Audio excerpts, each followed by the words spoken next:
Кейінгі зерттеушілер қазақтың халық поэзиясының түрлері деген атпен бастырып жүрген Шоқанның еңбегі қазақ ауыз әдебиетін зерттеудегі бағалы ғылыми жұмыс болып саналады.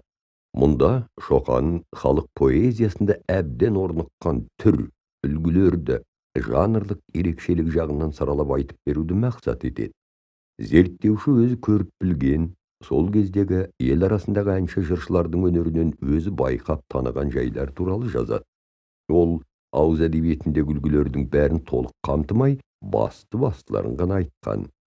Шоқан халықтық поэзияның ең көп таралған түрлері ретінде жыр, жоқтау, өлең, қайым өлең, қар өлеңді жеке-жеке алып сипаттайды.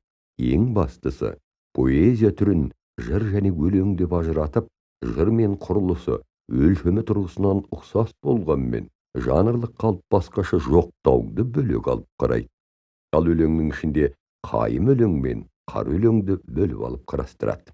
Зерттеуші жырда халық туған поэзиялық үлгілердің ішіндегі ең көне байырғы түрі дейді де, мазмұндық жағынан батырлардың өмірін суреттейді деген пікір білдіреді. Осы тұжырымын қорытып, өлең мен жырды салыстыра келіп, өлең түріндегі шығармалар халық поэзиясында кейінгі жылдары орын алған дейді. Ер көкші, ер қосай, орақ батыр, едіге жырларына түсінік беріп, олардың тарихилығына мән береді. Шоқан әсіресе қозы көрпеш баян сұлу жырына ерекше назар аударады. Ол осы жырдың Орта Азияның барлық татар, яғни түркі және моңғол тайпаларында бар екенін атап өтіп, бірақ мазмұнның әрқилы түрде айтылатынын жазады. Сондай-ақ жырдың ырғақ өлшемі туралы пікір айтады.